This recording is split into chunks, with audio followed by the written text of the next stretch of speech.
Good morning, Revengers. It's early today for us. It's about 9 a.m. We work really late, so if I'm a little bit slow this morning, that's why.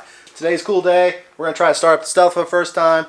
Since we made some changes to it, we altered the intercooler piping, we changed radiator. We've gone to a dual pass radiator, which, no, that's not a dual core radiator, okay? There's a difference. What that means is your coolant comes in, and then it will be forced to go across the radiator because there's a partition welded inside that end tank. It'll go down and come back and then come out of the radiator and go back to the motor. What that does is that ensures that your coolant actually passes through the radiator fully and actually goes across it twice. That can gain about 10%, 15% in some applications, but more importantly, we could never fit a really huge radiator under hood here due to our turbocharger setup. If you look, our GTX3576s pretty much touch this radiator now. That's because we've leaned this forward and we're actually running pusher fans in front of the condenser core instead of puller fans behind the radiator as is traditional. The reason we did that is because some really intelligent guys like Doug at Motion Raceworks have said you want to kind of have about 4,000 CFM of cooling fans. And if you look at some of the CFM on a lot of the fans that are marketed for cars these days, they might be 1,000, 1,500 a piece. And so total you're going to have 2,000 to 3,000 at the max. And we just wanted to go real overkill. We tow a small trailer on race weeks with this car. We have an automatic transmission, both of which of those things contribute a lot to your engine running hotter. And it's just nothing really shuts you down more than you're just pulling along a hill and your car's getting at 230 and you got to stop. We don't want that. So we've gone with a, I think it's 56 millimeter, so a little over 2-inch thick core, about 2 1/4. Koyo radiator that's actually designed for a LS swap on a Nissan S13. What we had to do was we altered the inlet here slightly. We cut off the original one, which had like a cap and a fill plug on it, which we don't need in this application. It wouldn't clear the hood. And we just welded on a piece of 1.5-inch aluminum tubing here to match our 1.5-inch custom stainless pipe we ran here. And then we have a reducer coupler to go to the OEM setup, which is about 1.75 inches. I'm not super thrilled with the way this is. The reason this came out this way is because we originally had this radiator over about 2 inches. And as we went to pusher fans, I decided it would be best to have the radiator centered because then your fans are centered. And we tried every combination of puller fans I could think of. Could never get anything with an acceptable CFM that would also clear this turbo and also not just mangle the radiator trying to install it. One thing I really hate is if you're trying to put a fan in and you start bending your radiator fins immediately. I mean, it just looks bad. It does impede efficiency, and sooner or later you can actually tear a hole through one of the tubes in the radiator and make a leak. So I want a car that we can service at the track easily. There's quite a few occasions where you might have to take your fan out, like if you're working on your alternator and things like that. Well, now we've made it so that we can pull the whole radiator out without even messing with the fans. So the fans are mounted to the front of the condenser core, and they're also screwed into the bottom on the core support to hold that up. But it makes it so that this radiator can come right out. And so if we need to work on this alternator or get this header off or something like that, it's not fiddling with a bunch of fans that are going to scratch your radiator up or grind on your things in here. Just be a real hassle. I think what's kind of underestimated is when you make modifications to a car, if you make it harder to work on every single time, you know, that's just going backwards to me. I want to make a car that's easier to work on than the original. And so that's another reason we wanted to go with this radiator setup. It was not super easy. We can get this radiator for you in unmodified condition, but you need to move the locating pins on the bottom. And then like we said, you're probably going to want to do something with the inlet on top to make it a little bit different. And that's not really necessarily a service that we want to provide a whole lot because you guys might come up with something different for this pipe here and things. What this also does by going to a dual pass on the factory single pass radiator, your inlet on the radiator here is kind of over here close to the center. And we had a heck of a time getting any kind of tube that would clear this header set configuration without just being really close. Or I mean, you can see here this has actually been rubbing. And so I think that that's a contributing factor is the heat from the radiator, from the header here getting into the pipe. We didn't really start having overheating problems until we went to an all metal pipe here. And I think when we were running silicone and I'd put some heat wrap on it, that was actually doing a little bit better in terms of rejecting heat from under the hood and up from the header than going to a metal one. Metal one won't burn through, so better in the long term. But we're getting some heat transfer, I think, and that was hurting things too. So the radiator's been reconfigured almost completely. We've also rebuilt the trans. We found out that our torque converter was trashed from the last couple of events, which was probably due to the torque converter bolts were self-clearancing on a motor plate that we had. And so I think that the thrust bearing in the torque converter didn't have enough room to kind of move and flex the flex plate. And so that tore up the torque converter, which led to the transmission getting torn up and overheating. And it all kind of contributed to making the week not go the way we wanted. But we think all that's resolved, and you know, that's again a reason that we try to test things, and nothing tests a car better than a drag and drive event. Okay, you can go to your local track and run, and you know, obviously make a very, very fast car that works very well at the track. But some of these issues kind of won't crop up until you get them on the road for several hours a day and kind of figure that out. So we've got trans changed. We altered our intercooler configuration tremendously here. You can see here, in most traditional front mounts, this hot side, or I guess it's the cold side as it cools off pipe, actually goes all the way around here and then all the way up. And so we're like, well, why don't we just go straight? And so we took a pie cut. There's a place that makes pie crust cuts, which are these clockable pie cut bends, which is really cool. And so that goes all the way underneath there. It does not come anywhere close to lower underneath here, but it goes under, and then it goes straight up in here. And so you can see our pipe just comes straight through here, and then we got this pipe here. And you know, I'm also not super thrilled with this bend in here. We may redo this at some point, but this is kind of one of our first attempts at setting up this cold side piping. But what we did, it took out maybe 2 feet of the original cold side because it doesn't come all the way around and up. And additionally, if you look down here, it's probably really tough to see, but it used to come up right in front of the transmission, and so that was an impediment to getting the transmission in and out. And so sometimes you'd have to take the intercooler pipe out to remove the transmission, which again, I don't want to have to do that. We want to make it as easy as possible to service this thing. If there's a sequence of steps that it takes to do anything, but you can remove some of those steps, that's just good for everything. So we weren't really going after better turbo response necessarily so much as just simplifying this. We eliminated one hole connection as a coupler, and we also went to some vibrant, Van Gen style clamps here. And so we have those on either side. Probably can't even see it over here because it's covered by the bumper, but there's another one on that side too. And so those are really, really good at not coming apart. It takes a little bit of effort to make sure that they're straight when you fabricate it, because if you let them get at way too much of an angle, they tend to leak. But that's just one coupler that we don't have to worry about, particularly behind the bumper here. We don't want to have a coupler come off there and then you're along the road getting up in there trying to get up into the bumper and it's taking plastics off the bottom of the car, things like that we don't want to do. So we got Van Gen style clamp there, here. We have not found any for a 2-inch intercooler setup that's in steel. So these are actually stainless steel pipes. I'd love to run a Van Gen clamp here and there and down at the bottom, but I haven't found any yet. So if you know anybody that makes any, comment down below. We also went to all AN Teflon AN lines for the wastegates. So we're running a dual port wastegate configuration here, so there's quite a lot of lines. And we were switching to push lock connections, and this one, the bottom one here on the back, you can't hardly see that fitting right there, probably where my finger is. That one kept melting, and so that's why on our last run we were only running 15 pounds of boost, because that melted. And the way these dual ports work, there was still pressure pushing the wastegate closed, nothing to open it, and so that was running spring pressure basically. So we went to this line here, which is a vibrant Teflon 4AN style line. We do offer that on our site. I really love testing our own products, and pretty much if I'm going to recommend something personally, then it's something we've tried, or we're not going to recommend it.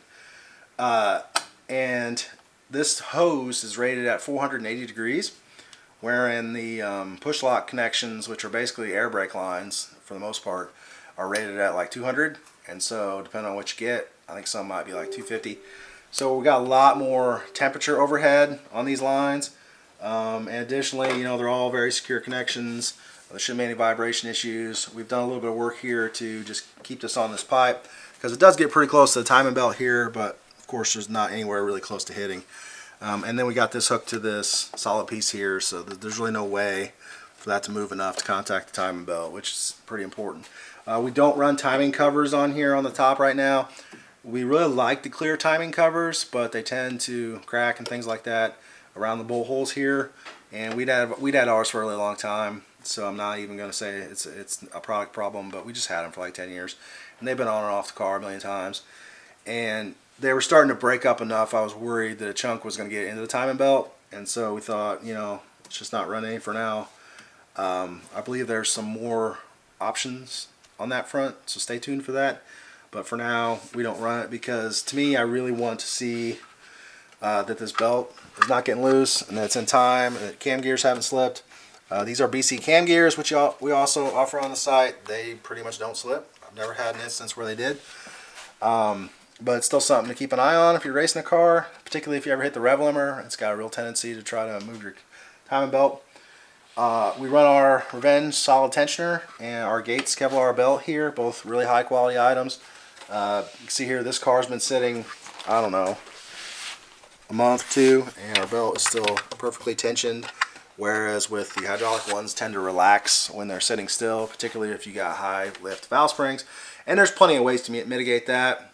You can either adjust them to where the actual plunger just can't go in enough to make a difference as far as your timing belt coming loose, or you can weld a little washer on that, or they make little nylon things that are designed for a Volvo. There's a lot of options to mitigate that, but for me, for the use of this car, it's simpler for us just to run a solid tensioner. I got a little hole in our lower timing cover. I can reach in even when the tire's on and adjust the timing if I ever had to, and it's not something you really have to do or anything like that very often. So that's kind of a list of the changes to the car. And we did find some filters that do fit the turbos. These are 4-inch inlet turbos with an E cover, and so it's a little bit tough to get a filter in this area. I don't know if these filters are going to be a restriction. A lot of people run filters that are real tiny and don't know it, but they could be hurting power. If you create a vacuum on the turbo suction side, it's hurting power. Also, turbos don't like this sharp turn that this air has to make. So you're kind of better off if you have a filter that has an open top here, but I haven't found one that'll fit in this space. The best solution is actually intake tubes, because it'll straighten that air out, kind of get it more laminar before it goes into the compressor wheel. But between the constraints on physical shit here, well, excuse me, between the constraints on physical objects underneath the hood and just time and effort, we don't have intake pipes, and so we wanted to get some filters on it. The turbo guards work great for drag racing and things like that, and even on the street, we didn't have any problems.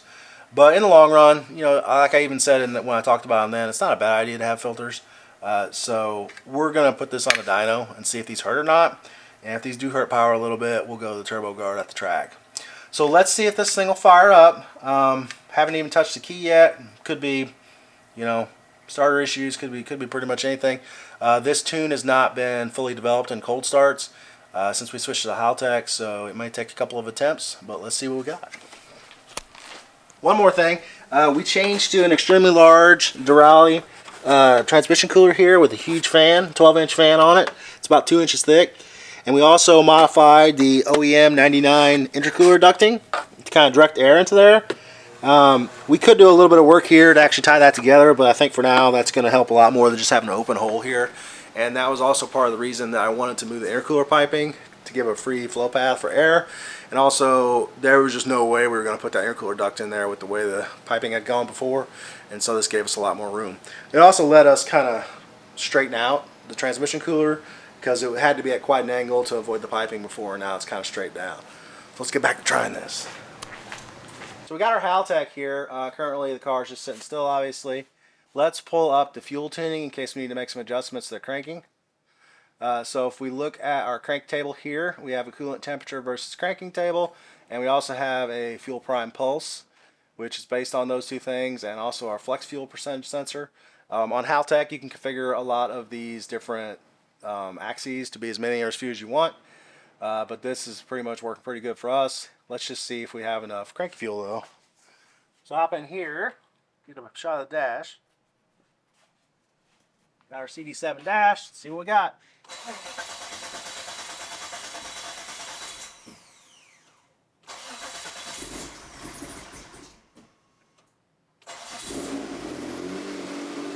So really not too bad for sitting as long as it did.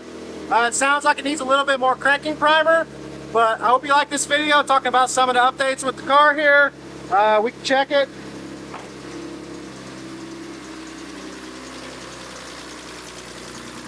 Sitting here idling real good. So I'm idle with the Haltech. It's great ECU, even cold like this. I think it's about 55 right now.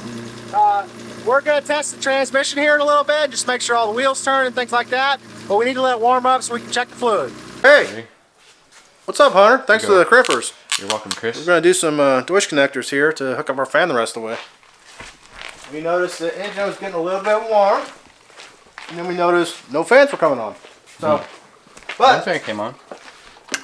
Well, this one I volunteered my body and just shoved them together. Oh, okay. And then that made it come on, and one fan was taking this motor from 210 to like 195 in a few seconds. So I'm really hopeful about these two fans. No, it's not hot today, but for one fan to have that drastic of an effect on consistently. It's really not hot. It's not hot? It's really not hot. No. Man, in fact, it's quite snowy. Thankfully. Hopefully this connector will probably melt with this many amps. So we may need to revisit this. Hopefully it will probably. We'll keep an eye on that. But I've made every effort to get rid of the Mitsubishi specific connectors on this car and move them more to Deutsch, because if you're in a parking lot somewhere, it's a lot easier to have a bag of Deutsch connectors in your bag than weird Mitsubishi ones. And the Mitsubishi ones aren't really even watertight, at least the ones used on the era of this car. So these are sort of an improvement. Really ought to put some sleeving on this, but we'll get to that. What'd you think of how it ran? Ran real good. Ran real good? Guess what's going on here? Just not supposed to do that.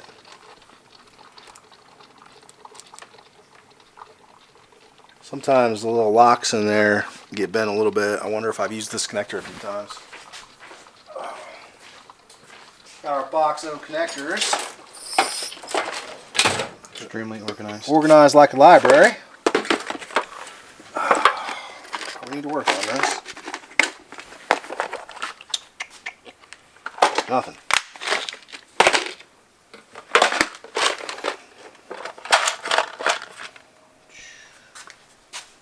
Nothing. Okay. Got a 3 jar. I'm literally looking for a 2.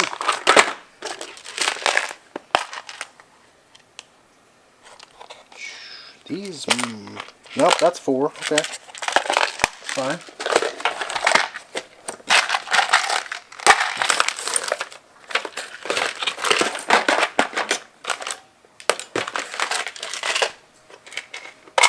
Maybe one day. Maybe. Maybe. Here's some 2s. You got to make sure you're dealing with DTMs and not, or DT and not DTMs, unless you're wanting DTMs, because there's a difference.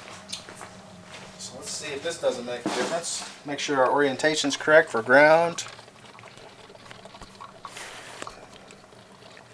That seems better.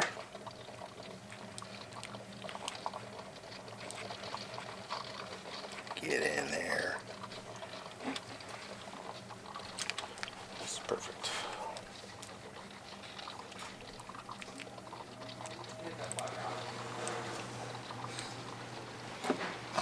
Wish I knew what he was cussing about. Maybe I don't. I don't think anybody knows. I don't think I want to. Take back what I said.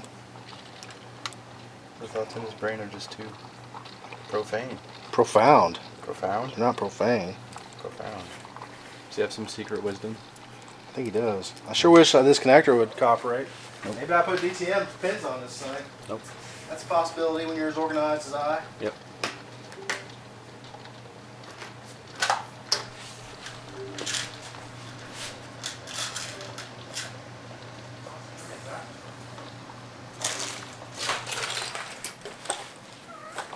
I know.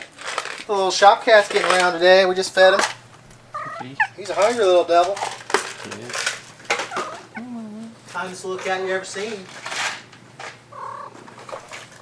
He likes the boost switches. He works for Boost. Ooh, I think Most of us do. Oh. Oh, Lordy. I guess I'm just... Yeah.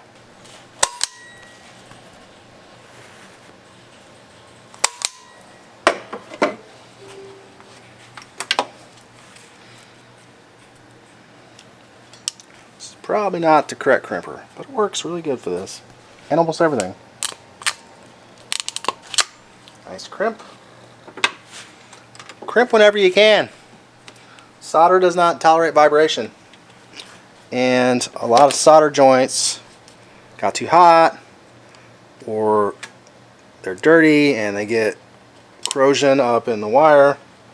So believe it or not, most motorsports professionals tend to favor crimps. If you're doing something on your interior, probably not a big deal.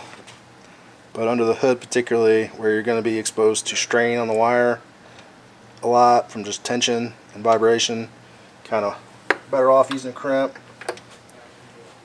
I know it doesn't seem right because you're probably used to using the really inexpensive crimps from big box stores, but if you use good crimps and the correct crimping tool, it's actually a lot better. Hey Nick, you're playing Spanish on the TV. Yeah? Kind of trying to shoot a video. Hang on. Why? He's trying to learn Spanish, Chris. I don't know. You really gonna get in the way of his Spanish learning? Jeez. Uncultured. I guess I can make a joke about it instead. So there's these little locks too. You're making this impossible. We're fine, just leave it on. I got it. Frickin' brothers. Oh, so much. Always be embarrassed. What do you think, Nick? I think I'm ready to go. Ready to go? I got your thief here too. Think that? He doesn't like Or to not. talk too much. He'll like walk up to you and like rub all over you and then pick him up and he just wants to get back down, huh? Yep. Sure wish I had this lock. Guess threw it away. What are you looking for now? Oh, there's a piece of this connector that keeps it from falling apart. Looks like that, but it's like two. I'm gonna have to order some more connector parts. Everything's kind of getting low.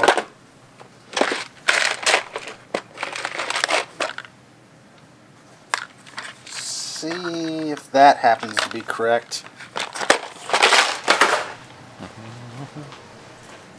Basically, you got this little guy. I'm no expert on this. If you want to learn how to do Deutsch connectors, go somewhere else. No, But we are motorsports professionals. that doesn't even fit. See, that's not even right. You know what? We're gonna say we put that in there. Just not worry about that right now. We're just trying to test something. I'm sure that means it'll never get fixed. I'll put this on top of here. That way we know to fix it later. Okay. See if that fan works. Hunter, our coolant went down. Perhaps we should put the radiator cap on. Perhaps.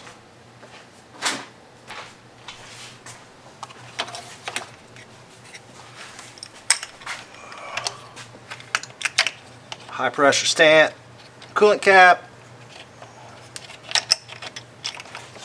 But you still got to put it on right. Okay. Let's see how the old hot restart is.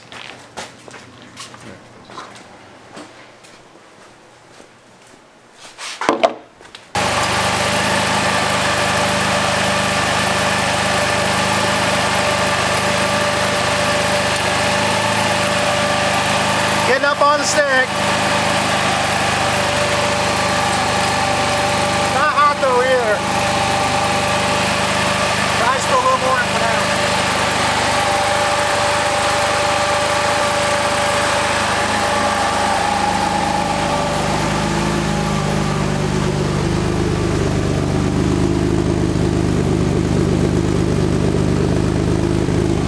Let's see if we have any motion.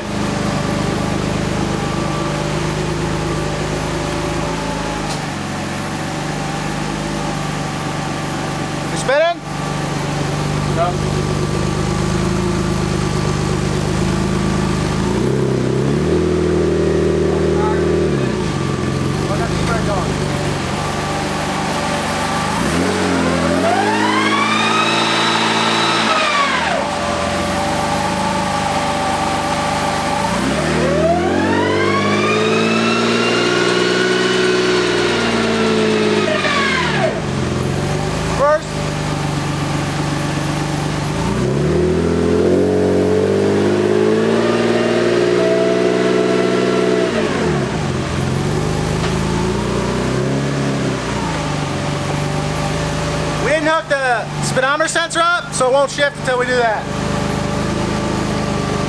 So your speedometer sensor is in relatively the same place as the manual, but if you don't plug it in at all, it doesn't work. Chris only gonna burn himself. Oh, it's not too hot back here. Okay. See if that does anything for us. Should shift now, provided we got enough fluid in it. These transmissions are extremely sensitive, pretty much any automatic to fluid. If you're like a few quarts low, you can smoke them going around a block. So never try to move a car until you're sure.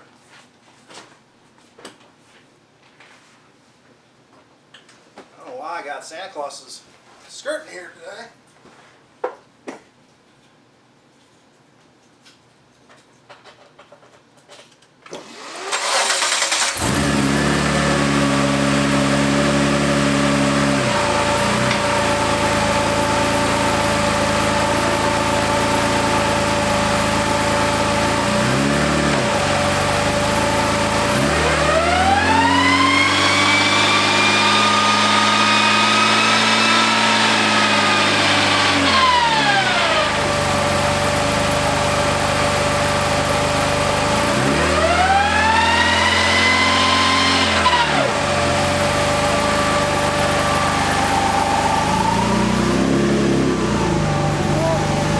I lost my connection. That's okay. Probably just got the solenoid set unplugged from the transmission. Connection. It's not plugged in. Should be.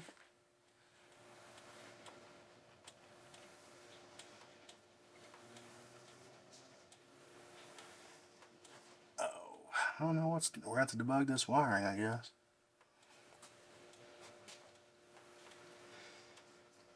Because I think it's in third. Now it's just in third all the time.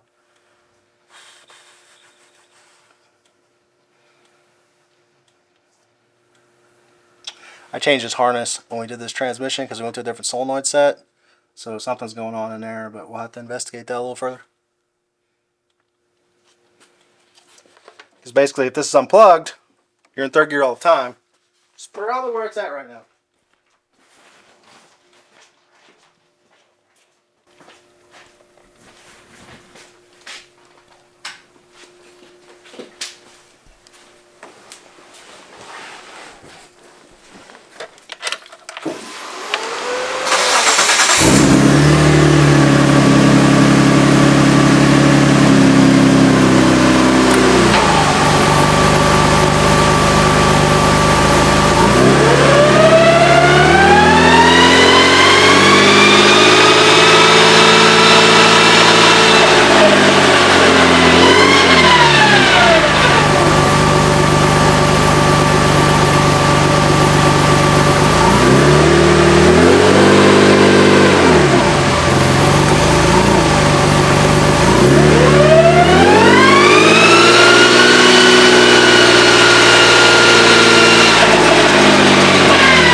Yeah, I think that's what's going on. That's okay. Transmission functions because it goes forward and backwards, and that's usually kind of the biggest obstacle. We're gonna have to take a look at the wiring on the solenoid setup and just make sure that we got that all set up right. We changed the solenoid pack in this transmission to a later model one and switched the valve body out because our solenoids were looking kind of nasty, and we may got one of the wires switched up on that. The colors in the manual don't always jive with what's in these all-wheel drive ones. The front-wheel drive colors on the solenoids can be different, and they can also be different with the DSM ones too. So I'll have to take a close look at that, and we should have an update later. Revenge Performance is the place to get the parts and the advice to help right the wrongs on your vehicle. We partner with the industry leaders in parts distribution and warehousing to get you the best possible prices, the widest selection of parts, and the fastest shipping. With our real-time inventory on our website, if we say we have it in stock, it's ready to ship. From us or from our many national distribution partners. With hundreds of thousands of parts available, I guarantee we can get revenge on your ride.